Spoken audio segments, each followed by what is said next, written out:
के गुरुजी क्लासेज में आप सभी का स्वागत है। आइए देखते हैं आज का पहला क्वेश्चन। तो हम लाल पेन ले लेते हैं और इसका कलर भी हम चेंज कर लेते हैं। आज का पहला क्वेश्चन है दोस्तों, विश्व आत्महत्या रोकथाम दिवस कब मनाया जाता है? तो दोस्तों, विश्व आत्महत्या रोकथाम दिवस जो मनाया जाता है, देखते हैं इनमें से कौन सा आंसर सही होगा। तो विश्व आत्महत्या रोकथाम दिवस में पहला इसमें ऑप्शन है 10 सितंबर, दूसरा ऑप्शन है 10 अक्टूबर, तीसरा है 15 सितंबर और चौथा आंसर है 10 दिसंबर। तो इसका जो करेक्ट आंसर होगा दोस्तों वो है 10 सितंबर। तो देखते हैं इसका आंसर क्या होगा। इसका आंसर 10 सितंबर है। ये जो विश्व आत्महत्या रोकथाम दिवस है दोस्तों, वो 2003 से शुरू किया गया था विश्व आत्महत्या को रोकने के लिए। ये अगला क्वेश्चन देखते हैं दोस्तों। अगला क्वेश्चन है कि सितंबर 2022 में, सितंबर 2022 है, भारतीय सेना और वायुसेना ने मिलकर एक गगन स्ट्राइक किया है। तो ये अभ्यास इसमें पूछ रहा दोस्तों इस स्टेट में हुई है। तो भारतीय सेना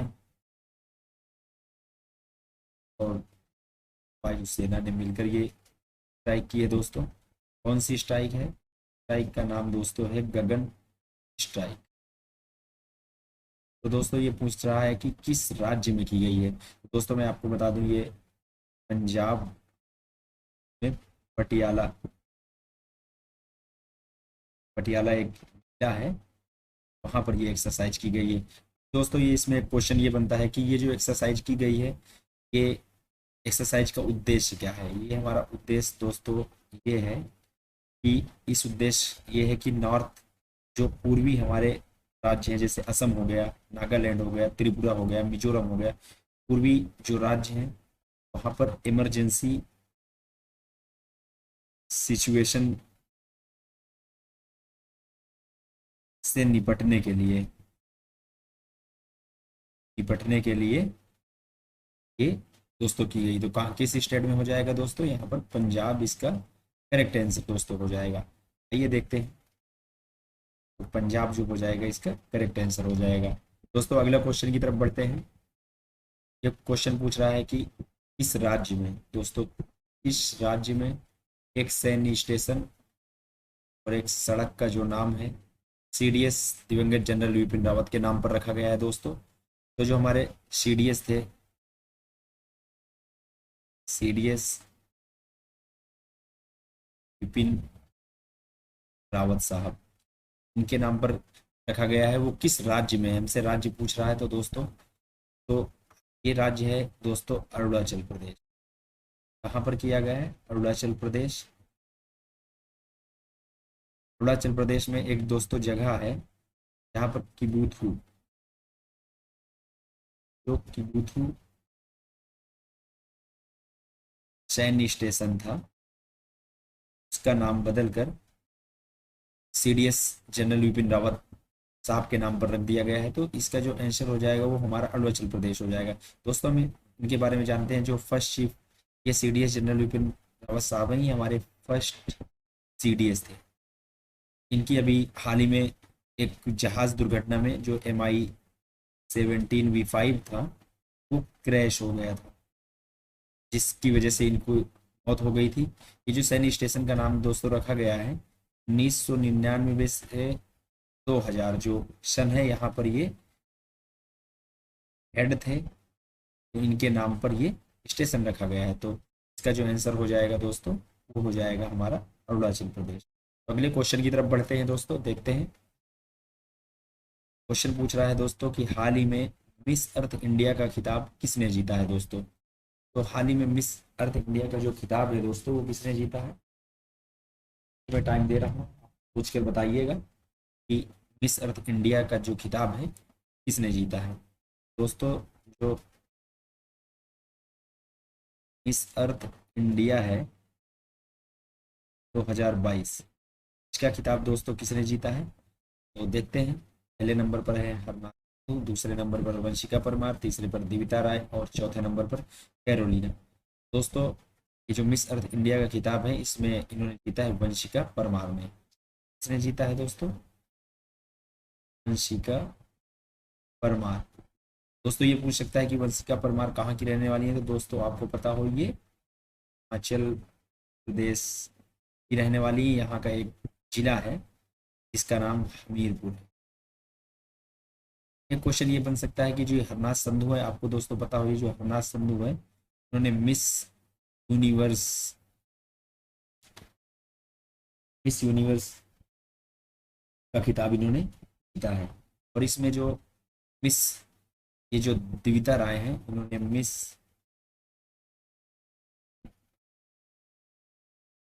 दिव्या यूनिवर्स 2022 का खिताब जीता है। जी हमारी कैरोलिना है दोस्तों, ये जो कैरोलिना है इन्होंने मिस वर्ल्ड का खिताब जीता। मिस वर्ल्ड 2022 का खिताब जीता है। ये कहाँ की रहने वाली है दोस्तों? ये पोलैंड की रहने वाली है। इसका जो मिस अर्थ इंडिया है दोस्तों, इसका खिताब किसने जीता है? तो आपको मैंने बताया वंशिका परमार जी ने जीता है। जो मिस यूनिवर्स हुआ था उसको हरनाथ संधू जी ने जीता था। और जो ये दिविता राय है मिस दिव्या यूनिवर्स का जीता है उन्होंने खिताब 2022 का। कैरोलिना जो है मिस वर्ल्ड 2022 बनी है जो पोलैंड की रहने वाली है। आइए अगले क्वेश्चन की तरफ बढ़ते हैं दोस्तों। अगला क्वेश्चन हमसे पूछ रहा है कि द फ्रेजर हाल ही में क्या हुआ है? द फ्रेजर इंस्टीट्यूट ने एक विश्व आर्थिक स्वतंत्रता सूचकांक 2022 जारी किया जिसमें भारत को कौन सा स्थान मिला है? तो दोस्तों भारत को कौन सा स्थान मिला है?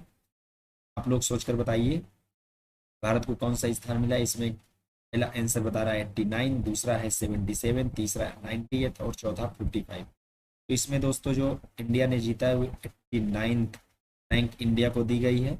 और इसमें जो आंकड़े दोस्तों लिए गए हैं वो आंकड़े 2020 के लिए गए हैं। इसमें और हमसे जितने भी इंडेक्स 2022 हैं वो सारे आप कवर कीजिएगा, क्योंकि आपको अगर करंट अफेयर काफ़ी अच्छे से तैयार करनी है दोस्तों तो इसमें अगर आपको सूचकांक पूछ रहा है तो जितने भी 2022 में सूचकांक जारी हुए उन सूचकांकों को आप देखिएगा।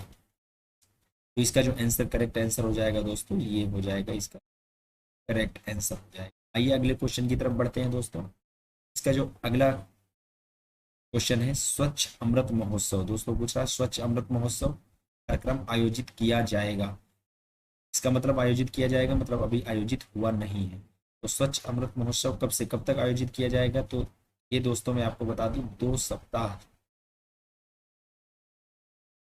सप्ताह चलने वाला है कार्यक्रम। कब से कब तक चलेगा तो मैं आपको डेट बता दूं 17 सितंबर 2022 से 2 अक्टूबर तक चलेगा। 2 अक्टूबर 2022। इसमें देखिए कौन सा आंसर सही है।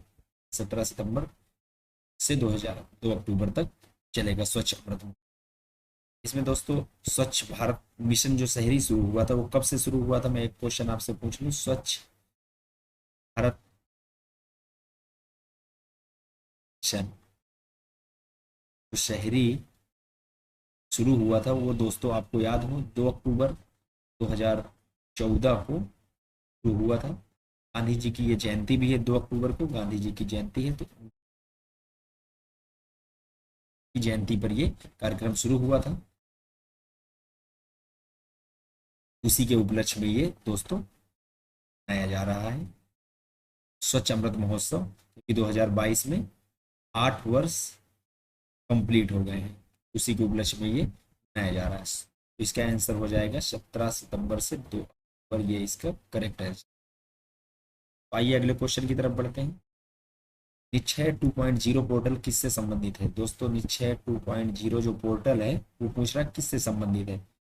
तो पहला दिया हुआ है हमारा हैजा मुक्त, दूसरा टीबी मुक्त, तीसरा पोलियो मुक्त और चौथा कोरोना मुक्त। तो दोस्तों मैं आपको बता दूं निश्चय 2.0 जो पोर्टल है दोस्तों तो किससे संबंधित है। मैं आपको दोस्तों बताता चलूँ ये टीबी मुक्त भारत अभियान जो है उससे संबंधित है। टीबी मुक्त भारत अभियान इसका जो कार्यक्रम था उसको द्रौपदी मुर्मू जी जो हैं द्रौपदी मुर्मू जी, ये हमारी हैं, इन्होंने इसका कार्यक्रम का उद्घाटन किया था। इसका लक्ष्य क्या रखा गया है? लक्ष्य 2025 तक टीबी को देश से खत्म करना है। टीबी हारेगा देश जीतेगा, ये नारा स्लोगन दिया गया था।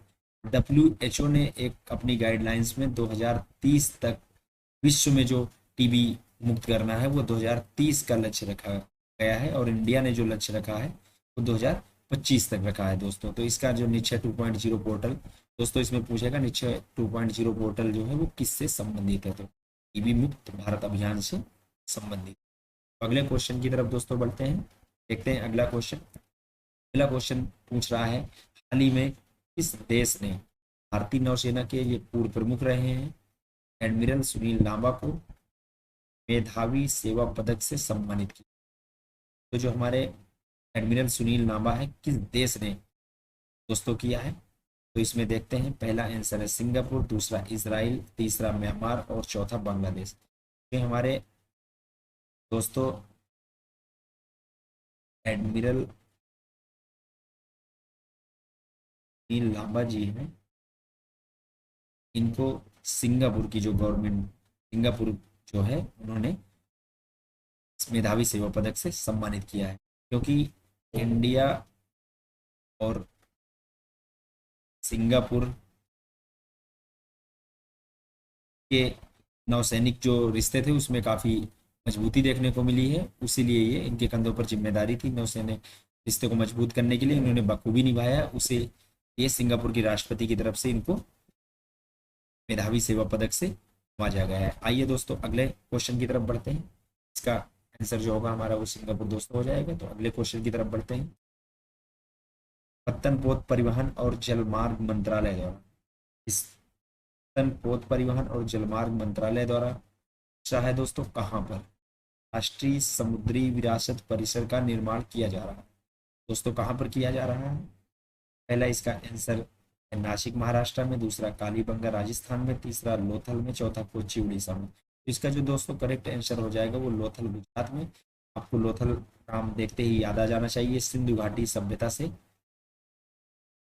सिंधु घाटी सभ्यता थी उससे रिलेटेड है। जो प्रमुख नगर थे उनमें से एक ये नगर था। तो यहाँ प्रमुख बंदरगाह हुआ करता था दोस्तों, प्रमुख जो बंदरगाह हुआ करता था यहाँ। तो ये आंसर इसका क्या हो जाएगा? लोथल गुजरात में हो रहा। इसका प्राइम मिनिस्टर जो हमारे हैं नरेंद्र मोदी जी का उद्घाटन। आइए अगले क्वेश्चन की तरफ बढ़ते हैं। अगले क्वेश्चन है हमारा, किस राज्य के द्वारा 100 दिन की शहरी रोजगार गारंटी योजना शुरू की गई है? 100 दिन की शहरी रोजगार गारंटी योजना शुरू की गई है किस राज्य के द्वारा? तो इसमें एक पहला आंसर है राजस्थान, दूसरा है दिल्ली, तीसरा है पंजाब और चौथा है हरियाणा। दोस्तों जी 100 दिन की शहरी रोजगार गारंटी योजना शुरू की गई है, ये राजस्थान की गवर्नमेंट ने शुरू। तो राजस्थान की जो गवर्नमेंट ने शुरू किया है, राजस्थान के दोस्तों सीएम कौन है? राजस्थान में अशोक गहलोत जो है दोस्तों सीएम है देश, इसे दोस्तों ये है। तो उन्होंने शहरी रोजगार गारंटी योजना शुरू की है, तो इसका आंसर हो जाएगा हमारा राजस्थान। अगले क्वेश्चन की तरफ बढ़ते हैं दोस्तों। अगला क्वेश्चन जो इसका हो जाएगा, हाल ही में किस भारतीय राज्य ने एक छाता योजना शुरू की है? दोस्तों ये छाता योजना है किस राज्य ने शुरू की है? तो दोस्तों बेसिकली छाता किस पर्पज के लिए आता है? हमें जब बारिश होती है तो हमें बारिश से बचाता है। तो जो छाता योजना शुरू की गई है, इसमें पूछ रहा है कि किस राज्य ने शुरू की है। तो छाता योजना शुरू की गई है उड़ीसा गवर्नमेंट के द्वारा।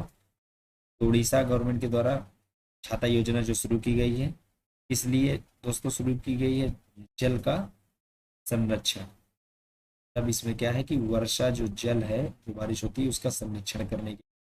आप लोगों के मन में एक क्वेश्चन ये आ रहा होगा दोस्तों कि वर्षा जल का संरक्षण क्यों करना है? क्योंकि जो हमारा भूजल है उसका जो स्तर है लगातार गिर रहा है दोस्तों, तो हमें इस स्तर को मेंटेन करना है, जिसकी वजह से ये छाता योजना उड़ीसा गवर्नमेंट की तरफ से शुरू की गई है। जो नवीन पटनायक साहब हैं, ये यहाँ के सीएम हैं जिन्होंने इसका उद्घाटन किया था। ये अगले क्वेश्चन की तरफ बढ़ते हैं। अगला क्वेश्चन है, इस राज्य में दोस्तों, इस राज्य में देश का सबसे बड़ा रबर डैम बनाया गया है। काफी इंपॉर्टेंट क्वेश्चन है दोस्तों, ये काफी इंपॉर्टेंट क्वेश्चन बन जाता है। रबर डैम, जो रबर डैम है किस राज्य में बनाया गया है? तो आपको मैं बता दूं दोस्तों, ये बिहार में बनाया गया है। बिहार में एक नदी है, फाल्गु नदी जो है, इसी नदी के ऊपर ये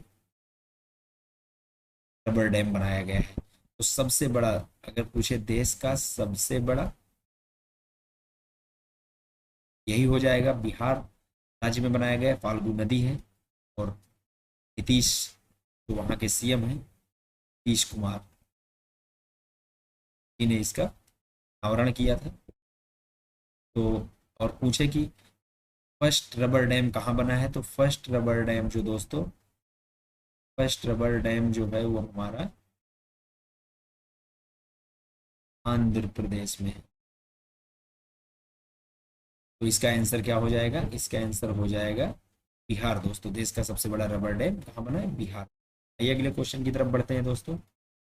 एरॉन फिंच, एरॉन फिंच ने वनडे क्रिकेट से संन्यास ले लिया है। वो किस देश के खिलाड़ी हैं? तो दोस्तों जो भी क्रिकेट देखता है उसके लिए काफ़ी युवा सा क्वेश्चन है। एरॉन फिंच कहाँ के खिलाड़ी थे? आप सबको पता होगा दोस्तों, वो ऑस्ट्रेलिया के खिलाड़ी थे। उन्होंने अभी वनडे क्रिकेट से संन्यास ले लिया है। एक और क्रिकेटर के बारे में बता दूं, इंडिया के जो सुरेश रैना है, सुरेश रैना जो है दोस्तों, उन्होंने आईपीएल से संन्यास लिया है। और आईपीएल का जो आपकी खिताब था दोस्तों, आईपीएल 2022 का खिताब किसने जीता था दोस्तों? आईपीएल 2022 किसने जीता था दोस्तों? गुजरात आपकी आईपीएल खिताब जो था उसको जीता था। तो आइए अगले क्वेश्चन की तरफ बढ़ते हैं। Fortune India rich list, Fortune India rich list 2022 अभी जारी हुई है। भारत के सबसे अमीर व्यक्ति कौन बने हैं? तो आप लोग अगर ये क्वेश्चन ना पढ़ते तो दोस्तों, इंडिया में भारत के सबसे अमीर जो व्यक्ति है, आप मुकेश अंबानी पर लगा के आते। लेकिन जो अभी रिच लिस्ट जारी हुई उसमें गौतम अडानी जी हैं, जो इन्होंने बाजी मारी है और ये इंडिया के सबसे अमीर व्यक्ति बन गए हैं। आज का जो सेशन है दोस्तों यही समाप्त होता है। नेक्स्ट वीडियो के साथ हम आपको मिलेंगे। तब तक के लिए जय हिंद,